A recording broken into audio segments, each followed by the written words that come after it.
د پاکستان رسمي دغه چې دي د عیسی پیجونو نن یو بد حال په دې میډیا کې دا په اردو ویډیوګانې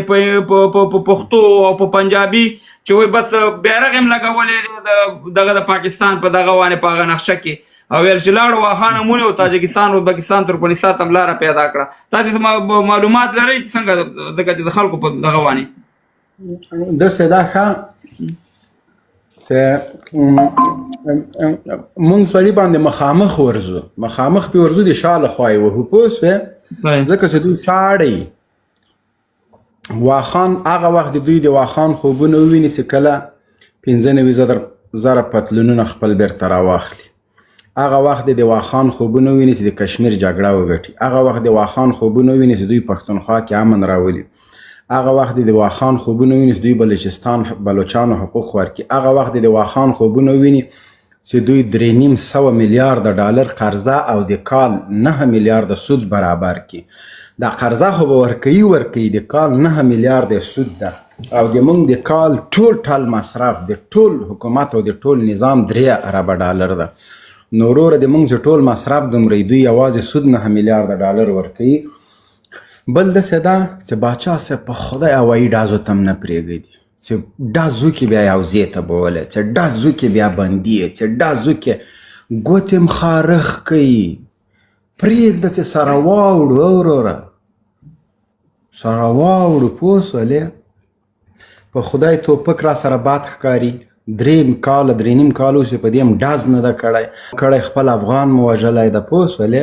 له دې پاسه خپل نه وژنو یو خبره چې مونږ اتفاق وکړو مونږ اتحاد وکړو مونږ په خپلو کې سره ونه وهو هیڅ کله دا د لنګمار زامن مونږ نسي وهلی د دوی هغه پلار مونږ نسي وهلی پوه سولې کافر وایم دته په معمولي خبره ملحد وایم دی ماته غلام وایي کافر وایي بس په دې خپلو کې سره لګېدلي یو پوه سولې ما پاچا صاحب محترم له نن 3 کاله مخکې له اریانا تلویزیون سره یوه مرکه وه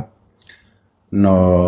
دغه یو دانه د پاکستانی ژورنالیست دا بله ورځ یې دلته کډوالو ته زموږ غرونو ته زه راونیسم تنبه یې کړم دا وایي چې نه داسې ده او دا هسې ده او بیا یې راونیسم بالاخره دی مې اصلي خبرې ته راوستم هلته د افغانانو په هکله ډېره ګستاخي کوي نو ډېر زه تکلیف سولم زه وځورول سولم ما ته دا خبرې کېدې چې باید دا خبرې ونسي اړیکې مالې ښه بله ورځ بیا یو موقع راغله ما ته یو جنرال په مخه راغی د پاکستان نو دوی همیش څه کوي ما او تا سره چې دوی سهیل کوي دا یې راجیګ سو دنه د خبرو لار رکه سوله ما ورته ویلې اوبه زما دي هیواد زما ده ولس زما ده کاري ځواک زما ده هر څه زما ده ته څنګه راجیګېږې ما ته وایې چې افغانستان دا موجوده نظام دا چا په رسمیت پیژندلی نه ده که په رسمیت پیژندلی که نه ده پیژندلی زه جغرافیه لرم زه اوس نه یم جوړ سوی زه له بل کوم هیواد نه بیل سوی نه یم ما داسې پلاټ نه ده لکه قاید اعظم چې تاسو ته اخیستی بلوچان وایي بلوچستان د موږ ده موږ وایو چې خیبر پښتونخوا یعنی دا خو حقیقت ده دا زموږ ده هندوستان وایي کشمیر د ما ده بنګلادیش وایي لاهور د ما ده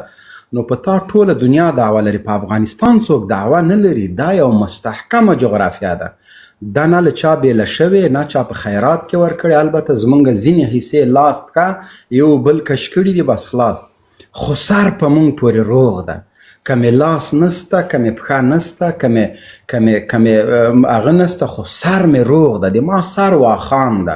چې واخان لاړه سر مې لاړه افغانستان بیا هیڅ حیثیت نه لري قسم په خدای که حیثیت ولري ځکه موږ بهر ته لار نه لرو موږ په وچه کې ایثار هیواد یو دا چې له واخان نه تر ننه پورې موږ ایثار سوي یو علت یې همدا و چې که روسانو مو واخان نه غوښته که امریکایانو مو واخان نه غوښته اوس چې د واخان حیثیت معلوم سو د پاکستان ګوادر له 0 سره ضرب کوي واخان د چاربهار د پاره د ملا د تیر حیثیت لري واخان که نن جوړیږي سبا چاربهار په حرکت کې راځي اوس د دوی ټول خوبونه لاړ نو ما ته به دې خلکو ویلې چې خو بالاخره دغه د نن یې وینو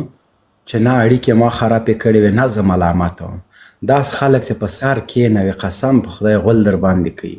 اوس یو څوک چې خپل ملت ته وفادار نه، یو څوک چې خپل وزیر اعظم د زندان د تورو سلاخو شاته اچي، یو څوک چې چاته یې ټمبم جوړ کړي، خالق دې ټمبم په زولنو کې واچوي او بندي کړي، قدیر خان. یو څوک چې چاته د کینسر هسپتالونه روغتونونه یو نه لاس جوړ کړي،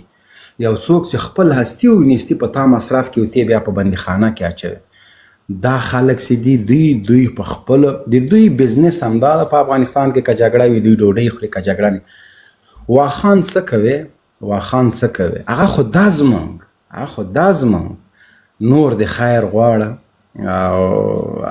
دا ډرت یو دغه خیر د که مونږ لرې ویشتونکي توغندي نه لرو جوړ به یې کړو، هغه کوم مشکل نسته.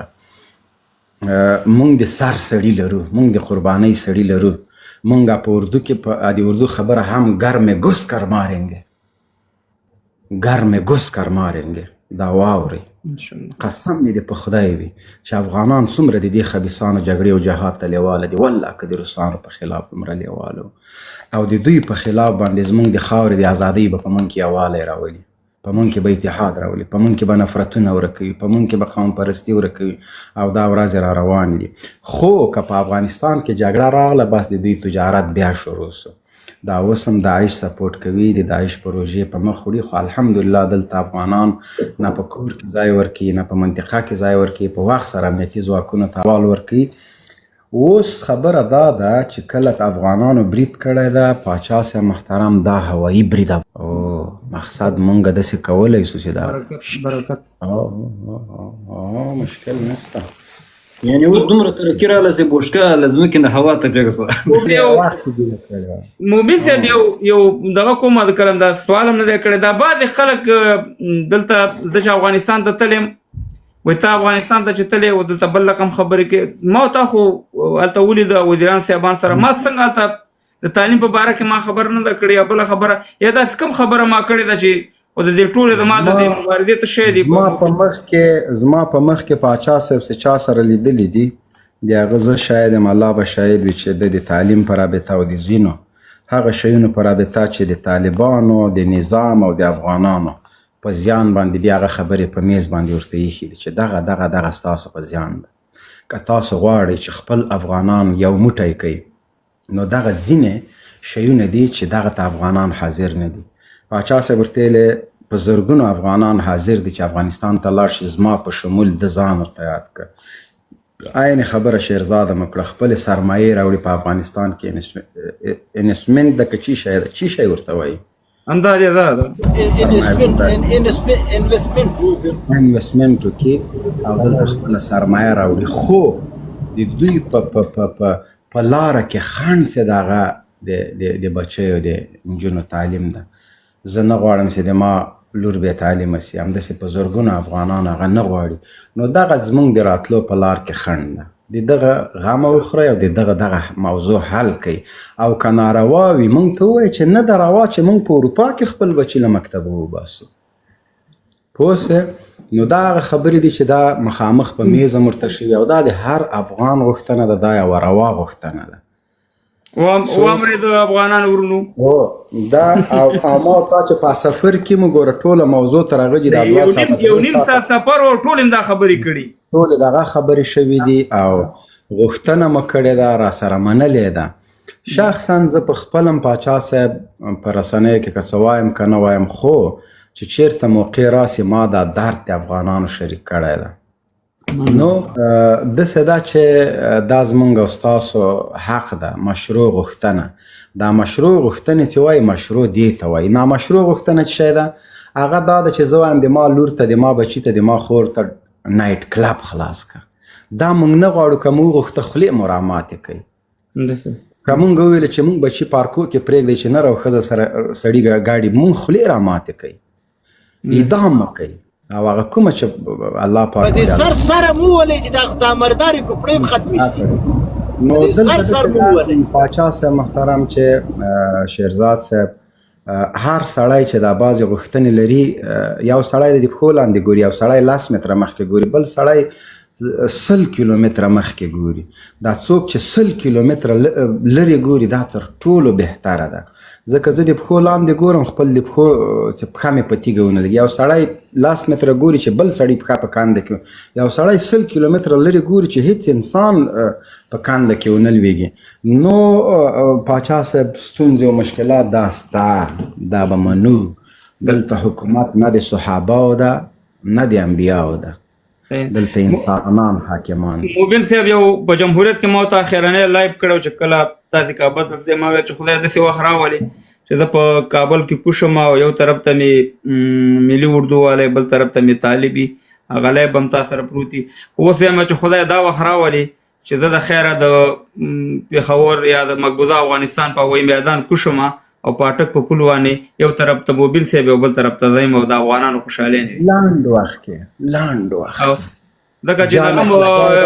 باجوړ کوتو خړو باجوړ جانا چګځای به راته له غوږو نیسي، زه به پې سورېږم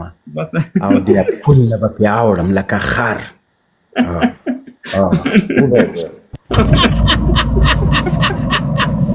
او جدي کوناټې د لختم ورته ونیسې ته وکړه. ډېره بخښنه غواړم باچا صاحب، ډېره بخښنه غواړم ځکه څه د پاسه 2000 کسان دي، جنرال صاحب، شیرزاد صاحب او دغه د په دریم د اولې میاشتې د جرمني په کولن ښار کې د پښتون ژغورنې غورځنګ ډېره یوه لویه جرګه د اروپا په کچه ټولو افغانانو نه د زړه له کومې هیله کوو چې په دغه جرګه کې په دغه غونډه کې موږ سره ګډون وکړو. دا نوم یې ډېر غلط نه ده فهیم صاحب؟ چیشي ښار کولن ما ته بل شی غواړي. نه کولن موبین صاحب ته مې یو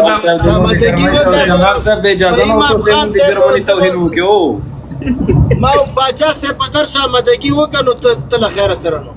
زه شیرزاد صاحب زما باچا صاحب خبرې شوي دي او هغه ته ما ویلي دي چې وروره 1000 کسانو پورې خدای ذموار دی، زم ذموار یم. باچا صاحب بیا همداسې راځه له خیره سره زه نو